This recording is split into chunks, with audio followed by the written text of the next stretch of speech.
had been having a discussion in the last week about the topic of race and all of the issues that have been going on. And I felt like our discussion so enhanced my message from this morning that we wanted to get together and start this topic, this conversation for us as a church. Over the next several weeks, we are going to have multiple guests. I have a number of my black minister friends that are going to do interviews for us and help us be educated on this topic. We are going to meet with many of the black members of our church and get wisdom from them on how you and I can do better. And Daniel and I just thought we're going to have a discussion. Our starting point is going to be what I talked about this morning. And so I do want to pause and say that if you did not hear this morning's message, there are going to be many things that we will allude to right now that will be in reference to that. So my advice would be to go back and listen to that message and then start here. So on that note, thank you guys for watching. I know this is just a really interesting time in our world, and 2020 has been a very challenging year. Unexpected. But I believe that the Lord is trying to teach us as followers of Jesus many things in this. And so, Daniel, thanks for coming. You are very welcome. Pleasure to be here. Thanks for your willingness to do this. Just going to ask, this morning I talked about my 20-60-20 rule, and just to remind everybody, I don't know if I invented it. I think I might have. But it is my thought whenever I communicate that there are 20% of the people that completely agree and are cheering me on. There are 20% that at the very beginning disagree vehemently, and then the majority sits in the middle. And they kind of agree and they're okay with it regardless. But whenever we communicate, especially on polarizing topics or controversial topics, we know that there's going to be outrage on one side or the other. And we do our best to communicate. And so even right now, we know that's going to happen. So what do you think about this conversation in reference to my profound 20-60-20 idea? I think that we have to confront things. There's really no choice. The whole world right now is in a confrontive space. So like if there's one thing that's laser clear to me from, feels like the past couple of years, there's been one confrontation after another. And right now, in this moment, I really think this is our moment. We're either going to face this or we're going to flinch. I don't see a middle path. Now, when you and I were, we just kind of had a spontaneous discussion on the phone. I was telling you what I was wrestling through with my sermon, and you and I just started sharing from our own heart, and I would say our own personal epiphanies that we have had in the last couple weeks that were very humbling for us personally. We both had incredible reservations about doing this. I thought, so there was a moment when you asked me if I'd be comfortable doing this. Like, no, there's nothing comfortable about it. But, I mean, that's part of what we talked about. Is Don't that you think as that leaders, we're not willing to do the uncomfortable thing. Isn't it the most amazing thing about the topic of race that we're uncomfortable talking about it because we realize that whole 20-60-20 principle is going to be slammed in our face. Well, slammed in our face, and we're fish that don't know water is wet, and we're just learning it. And it's hard for me to talk about racism. I don't know much about racism. I know a lot about being a white guy that likes to act like he knows about racism, but do I? That's kind of the question on the table. Yeah, several weeks ago I talked to church and I said, there are certain things that I'm an expert on and I think you should listen to me. I'm an expert and an advocate on the Bible. Boom. I know a lot about sports. Boom. And I know a little bit about a handful of other things, but I acknowledge that this is an area, like for me personally, I would say when the issue of race was ever brought up, my response was always, I love everybody. I'm not racist. I love everyone. I do. That's exactly what I'm thinking. And I want everyone in the church, and I want everyone to feel loved, and I want everyone to be equal. And beyond that, I'm not an expert at this topic. It gets so dangerous, though, because I think a lot of people feel that way, and they also don't want to sound stupid, and we miss out on the opportunity to learn, which is where your sermon landed this morning, on this idea of learning. And I just don't see how we can learn if we can't first admit that maybe we don't know everything. Yeah, it's where I go back to the point that I made when I talked about you need to look. Like, part of it, I think the majority of people that you and I know in our church, that we're just good people. We're businessmen and women. We have kids and families, and we're trying to do the right thing. We're trying to be good citizens and good followers of Jesus, and we're so involved in our own lives and world that we're not looking around and seeing blatant things that might be happening in front of us. And I think that's part of it, is you got to look, and then you got to listen to other people. You got to take that in, and this is where I think Black Lives Matter comes in. And I know a lot of people hear that, especially after everything we've just walked through and are still going through with COVID, and it'd be really easy to look past. But it's like you were saying about Jesus and Mark, that we have a call for compassion here, that we have an individual in the person of Peter, like you mentioned in Mark, where Jesus is called to him and John didn't turn around and say, oh no, but what about me? That we have a call to compassion, that we have, how many African Americans do we share this country with? How many brothers and sisters in Christ? And they're saying, I hurt. They're coming and saying, I have pain. Is our response really going to be, oh, everybody has pain? Can we claim to follow Jesus and just diffuse it that way? Yeah, I don't understand why people, when they hear the hashtag Black Lives Matter, think they have to immediately qualify it by saying all lives matter. I think it's pretty much understood that all lives matter. But in this moment right now, we have an opportunity to stand by our brothers and sisters that are hurting and in pain. I was thinking, I didn't say it this morning, but I was thinking this morning, I almost shared this because you guys know I love Vegas. So about a year ago, there was that tragic shooting in Vegas. And everybody is hashtagging Vegas Strong. When people are hashtagging Vegas Strong, you didn't all of a sudden have people in Seattle saying, wait a second, hashtag Seattle Strong. What about hashtag every city strong? Something bad happened in Seattle. Why do we care about Vegas? That's self-interest. Yeah. It's 100% self-interest. So I think there's actually a really interesting point here. And I don't think it takes a big boogeyman. I don't think our friends and neighbors or anyone who has that temptation to say all lives matter after someone says Black Lives Matter. I don't think you have to be evil to do that. I think that people feel like they're being accused of something, like they're being said when they hear Black Lives Matter, and instead of hearing an invitation into compassion, they're hearing you're racist or you're not doing enough. And I can empathize with that. I can even echo it, but that's not what it is. Yeah. There's this opportunity to stand up and say Black Lives Matter. Period. There's a period. That's a complete sentence. Yeah, it gives me an opportunity to say, as a 40-something white minister in a wealthy suburb of Seattle, I 100% support you. I am for you. I realize there's things that I don't understand. I realize that I am ignorant in a bunch of areas, but 100%. I hashtag Black Lives Matter, and I want to do whatever I can to learn. And like I also said, and I'm listening and I'm trying. Well, and I think that's all we can do. So it's like, I don't think anybody except white people expect white people to be smart about racism. Like, why would we? We're talking about experiences we've never encountered. I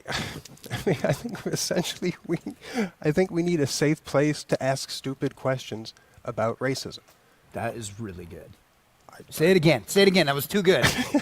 We need a safe place to ask stupid questions about racism and get smarter. Because I got to tell you, if the whole time we're just insisting that because we care, because we try so hard to be good, if we're so insistent that we are good, that we miss the opportunity to become better, I think right now in our culture, I just think this is our moment. Yeah. There was a gal in our church who just loves all people, and she wants to serve and wants to learn. She asked a really simple question about race, and she had to preface that question by making sure she didn't offend anyone. And because she was, I would say she was asking a question according to that 20-60-20 rule, but to make sure that she had to write a legal document she did first before she asked a really simple, which she knew was a dumb question she didn't know the answer to. What we need to be able to do is have a safe place for us us people, us white privileged people, I think we need an amnesty for ignorant white people. that we need to be able to ask questions because we sincerely want to be better. Yep. Sarah Ricky recommended a book to Di and I that we listened to on our road trip. It's called White Fragility. And by the way, that is a book that I really encourage you to read, but I don't want you to read it immediately from a critical standpoint, because when you read a book from a critical standpoint, you immediately think this doesn't apply to me and throw it out. But I want to encourage you to read it and reflect on it. And so I actually listened to it. I didn't read it, but You're on a road 25% trip. of the book I completely agreed with. 25%, isn't this ironic? 25% I immediately didn't agree with, but the middle 50% I had to wrestle through. And I appreciated her definition of racism a lot. And it is because the average person, when the whole question of racism comes up, they immediately bristle, and it's like the most, like, you're calling me a racist. They've been it's accused totally of something. offensive. They get I'm not, defensive. I love everybody. I'm a good person. And then they start saying, I had a black friend and I had a black neighbor. Do you remember, it was 10 years ago, and we were talking about blind spots. And you said to me, you said, you have a blind spot. And you said, you're defensive. What was my reaction? No, I'm not. Yep. No, I'm not. It's human nature. You don't have to be evil or bad to fall into this trap, but you have to be open-minded to get out of it. Can I share you, I want to share with you a story. And friends, I share this with the utmost humility, that the author is talking about the whole thought of white privilege, and she was using the comparison of how a white person responds when they're pulled over by a police officer versus how a black person responds. And she made the statement where she said, as a white person, you've never been pulled over by a police officer and wondered if you were going to get drug out of the car and slammed on the ground. You never thought, do I have to fear for my life? And I was listening to her say that, and I thought, I have had many interactions with police officers where I've been pulled over, and my first thought in my head is, how am I going to get out of this speeding ticket? That's what I think all the time. So immediately I was understanding at least where she was going. And then I reflected on this and wrestled with this for a while, because she was explaining that is an example of white privilege, that you have grown up in this country where you are privileged by the color of your skin to not have to be afraid in that setting. And then her point is that everyone should not have to be afraid in that setting. Yeah, that's the way it should be. It's not that we've done something wrong by living in the space we live. It's that we're just privileged by doing it. These are qualities that everybody should be able to participate in. They are. And until that happens, we have a systemic racism issue in America. So I thought of this story. So can I tell you a story that I'm not proud of? 100%. I just bought a new car. Well, it was a new used car. New used car. If you don't know me, I go car. through cars like most people go through jobs. So this isn't like a new thing. Little quicker than that. Yeah. Most people haven't had 20 jobs in 20 years. That's a good point. So I bought this car like 6-7 years ago. I don't have it anymore. It was kind of a car that maybe I wouldn't normally drive. It's kind of more of a younger kid car is my impression. And when I bought it, it was used and the windows were tinted black. But I had it for 1 week. I just gotten coffee at the Starbucks on Seattle Hill Road, was driving down 132nd and was going to turn left to go to the church. And the strangest thing happened. I looked up in my rearview mirror and lights were flashing and a motorcycle cop pulled me over. And I did what you always do. The first thing to do is, am I speeding? No. Did I make an illegal lane change? No. Check the boxes. Why is he pulling me over? And I couldn't figure out why. And I thought, I'm ashamed to admit what I'm about to say.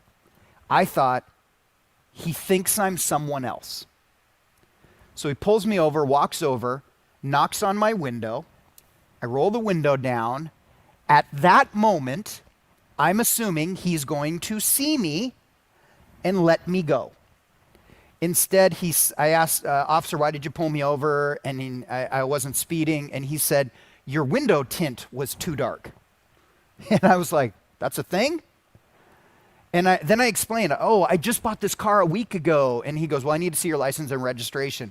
And I said, well, let me give you my bill of sale. I still have it in my glove compartment. So I hand him my license and registration, and I hand him my bill of sale. And I am thinking the whole time. Wait, question. Were you frightened reaching over to the glove box? Thinking Never. You might get shot because you were reaching for a gun? Not one time. Didn't occur to you, huh? Not one time. Because the whole time I'm thinking, surely this guy isn't going to give me a ticket. Why would he give? I mean, like, I'm an upstanding citizen in the Mill Creek area, and he thought I was he thought I'm some young punk kid who had dark tinted windows and was up to no good. And as soon as he realized that I'm just middle class dude in America, he's gonna let me go, no big deal. So I hand him everything, and he goes to his motorcycle. And you know that moment where a cop takes a little bit too long and you know they're going to give you a ticket? Oh, like there's actually maybe a problem here? Yes. Oh, it's a very egregious moment. At that moment, I'm like, why is he giving me a ticket? And so he comes back and he gives me an $80 ticket for having window tint that's too dark. And dude, I was mad. I was so upset. I was like, you pulled me over thinking I was some young punk kid. I wasn't that person. And when you saw who I was, you knew that I just bought the car. You still gave me, I was mad. Dan, I got out of my car and I walked over to him as he's on his motorcycle. You weren't afraid at that point he was going to stop and shoot you? Those things never crossed my mind because my attitude was, I pay taxes, this police officer works to protect and serve me. They're my friends. Cops like me. I like cops, right? I mean, I don't just expect that there's a good chance of good dialogue and respect. Look at how different this perspective is than what we're seeing and what we're hearing from our black brothers and sisters. I expect customer service from police officers. So he still gave me a ticket. He and I had a little bit of an altercation. I was so mad that I followed him all the way back to the station. I met with the sergeant at the Mill Creek police station. Oh, you also expect customer service. I did. I expected that I'm going to talk to him and that they're going to get rid of the... And so we had this discussion. We talked for about 2 hours about how this police officer is older. He, in all likelihood, and this is what the sheriff said to me, he said, in all likelihood, he thought you were someone else. He is... Is that someone else? Yeah. Anyway, so that was where it left, and I have forever been annoyed because of that setting. Read that book, reflected on the whole idea of white privilege, and the Holy Spirit convicted my heart. Because everything I just described reeks of white privilege. And I was ashamed that I had never looked around and been willing to accept that I have white privilege, and in that moment I had to. It just works different. It was very humbling. So I had a moment the other day. It was funny. So it also involved the police. So I was at home, and all of a sudden, like 4 cop cars pull up, and it's in front of my neighbor's house. And I'm out in the yard. I was doing a little garden work, and the cops all get out and they congregate and they start talking, and I'm wondering what's going on. I walk out there. There's a bunch of cars, and I have a garden dowel in my hand, which basically just looks like a giant black knife. Like a spade? Yeah. Okay. Really mean looking one. And all of a sudden I have this idea of what I think's going on. And so I just walk up to the cops. So there's like a bunch of cops parked across the street. Yeah. No. And you are carrying a weapon. I'm carrying a weapon, and there's like 4 of these cops just right there. And I just walk right up. I'm this close. And I smile. I start waving the weapon around, but just because I talk with my hands, I'm just like, hey, are you guys doing a birthday parade? Is that what this is? And they said yes, because that's what it was. Cops do birthday parades? Snohomish County sheriffs do birthday parades, quite particularly. And so in my neighborhood, anyways, which is just part of my experience, which is where I live. And so I said, so how does one get a birthday parade? They said, well, just call. I'm like, 911? They're like, well, say non-emergency. And I say, with the news cycles, this is so nice to see. Thank you for your service. You guys made my day. And I walked away. And I don't think cops do that in every neighborhood. Can I mean, asking you the same question that you asked me. Never occurred to me I'd be in danger. Did you ever think that Did you ever fear for your life at all? You went up there thinking, these guys are my friends. These guys are my friends to serve and protect. I believe it. They're going to relate to me. It's not like a conscious set of things I think through. I just know it.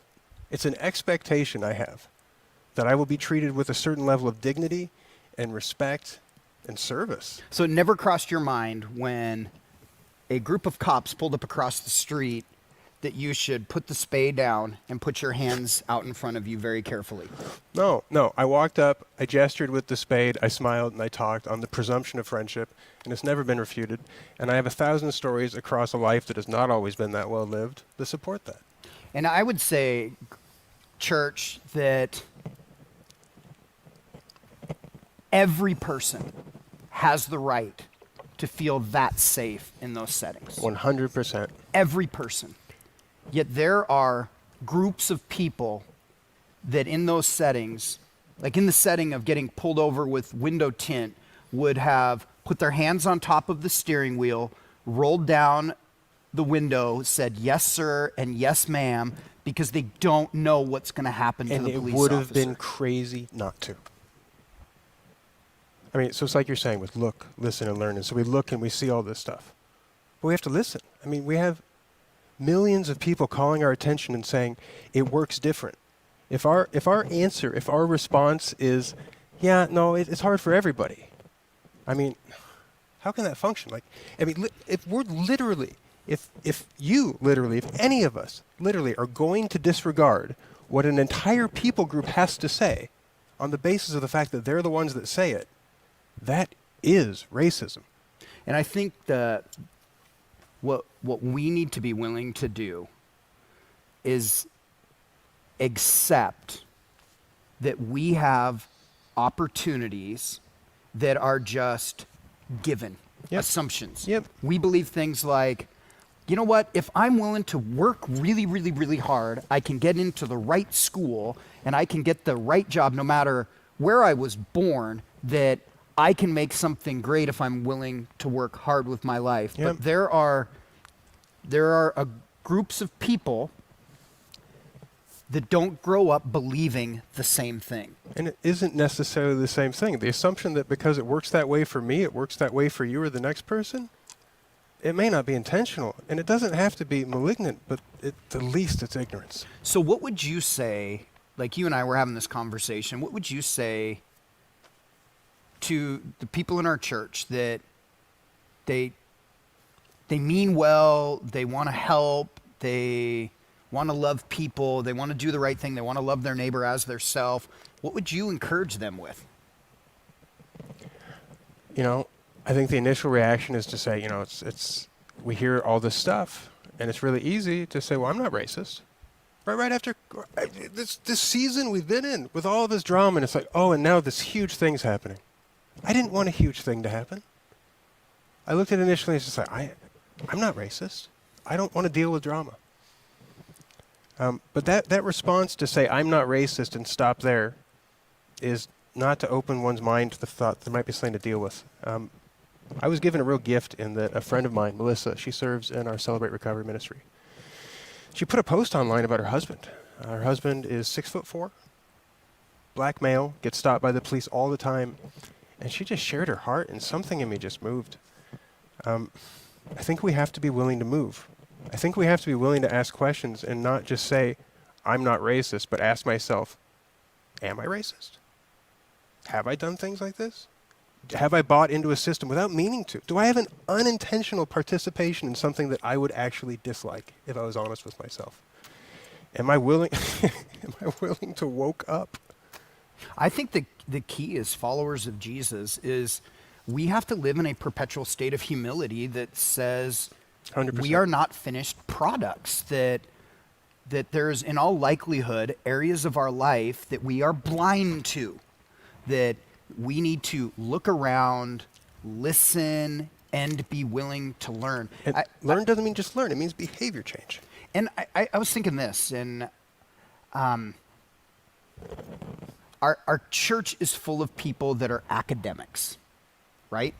Have good hearts and that try very hard. So when you're an academic you get to a certain point in your education and your expertise where you think, I know a lot about this and I'm an expert in this. Sure. And then you go to a doctoral class. And I remember my first doctoral class at Asbury, I thought, I know just about everything about church. I know the Bible inside and out. And then by the time I was done with my first class, I felt like I was an idiot again, that I knew nothing. Because these people were so much more knowledgeable about this than I was, that I felt like I knew nothing. Now, that is totally uncomfortable, and we don't like feeling that way. And normally when you're in a setting where you don't understand and you feel uncomfortable, it's easy just to ignore it and say, I'm going to stay in my area of expertise and my wheelhouse. But I think right now is the time for everyone to look around, and everyone, even when you're uncomfortable, to say, I'm going to close my mouth and I'm going to listen. And I am going to listen and not immediately judge the experiences of other people. I'm going to hear about the conversations that they have had and the experiences that they have had, and I'm going to listen. And before I react, I'm actually going to thoughtfully process it, and maybe their experience, because they didn't grow up with white privilege, is uniquely different than mine. And I'm going to be willing to learn. And I guess the biggest thing for me is that I want Venture to be a place of compassion, that we fight for those that are hurting, and we are just willing to learn things that we don't know, that we are open books and say, Jesus, teach me. Let us see people the way that you see people, and teach us. Soften my heart, grow me. I mean, we have millions of people right now saying that they are in pain because we are unwilling to wrestle with being uncomfortable. How can we respond to that without at least taking that step into the discomfort? How can we follow Jesus if we are completely unwilling to move? And I think one of the things that's complicated is when you let yourself go that direction, you start feeling guilty that you're white. And we don't like feeling guilty. And 100%. We don't like feeling guilty over something that we don't have control of either. But part of that is you just have to accept that in our nation, by the nature of your heritage, you have opportunities that other people should have too, but don't. Nobody chose it. Not you, not me, and not our friends that are bearing the consequences. And to be blunt, I feel guilty that everything's not fair. Yeah. Which is what led to this conversation. It's like, what can we do? I mean, can we fix it? Can we solve it? Can I change your opinion or yours or anyone's? I can't. I have enough time with my own. But what we can do is we can have the humility to admit that we don't have it all figured out as men and as leaders, and at the very least set that example of saying, I want to learn. I want to grow. I don't have it all, but I want it all. I mean, I want to follow Jesus to the place where he is going, and the conviction on my heart is that this is where he is, right here, right now. So you and I both had this personal epiphany that God moment. we have white privilege. There's a thing to deal with here. And we both want to be better. Mm-hmm. I'm just curious, what steps are you taking? What have you done? You know, one of the first things I did is I reached out to a friend of mine, happens to be black. Name's Rosnick. I trust him. And I called him and essentially said, I don't know what I'm doing. You know, help me understand this. Like there's this question. So I am a very anxious person. So what did Rajni say when you asked him? Well, essentially what he said is, you're not racist, you're awkward, which is fair and true. Like when I meet new people, I have to do a math equation in my head. Like I'm very comfortable with you, so I can just talk with you. When I meet the average, so I'm anxious, I'm codependent, and I get very awkward very easily. And so meeting a new guy like Rosnick, it's fascinating because the question of race is immediately on the table. Like regardless of whether I have any racial issues, if I'm frightened of the other person having an issue, it's like boom, it's there. You have an elephant in the living room. And I think this is something we all deal with. This is why we hear this call now to be anti-racist, which is an interesting point because I don't think anti-racist is about condemning the racist. I think it's about making a choice to just say it's not enough that I'm not racist. I need to really deal with this subject because there's no avoiding it. It's the elephant in the room. It gets in the middle of our relationships. And if we can't have that place to talk about this, to be safe, to ask questions that might reveal that we're ignorant, go to a friend and just start to walk this out. I think we all have to start having those conversations. Yeah, I'd say for me, I have felt called by Jesus. That's why I'm a minister, to be an advocate for Jesus. And then about 5 years ago, I felt like the Holy Spirit was leading me to be an advocate for women in leadership, for women. And so those have always been my two major causes. And then I would say my kids or my family is one of my causes too. I realize that I have to speak to this issue, that this has to become something that is a cause of mine, that I become an advocate for.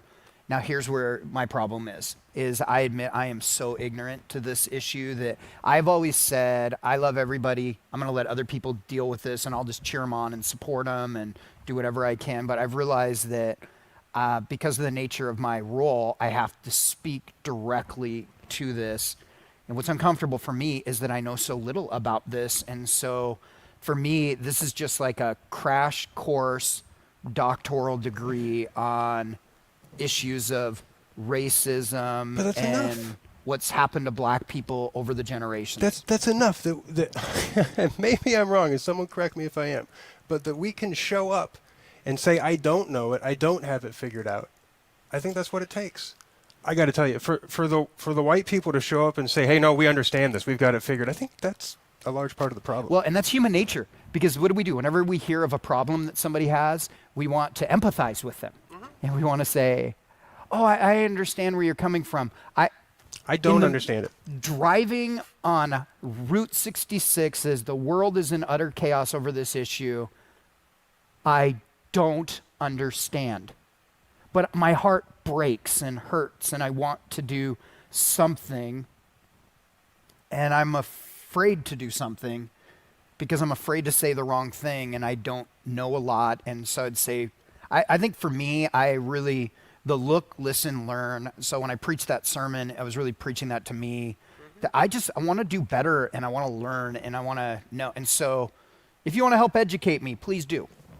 I got to say, I think this is why we need this space to be able to ask questions and talk, because something's happened in our culture. Something in the space of the division of the last few years and social media where people are afraid to talk.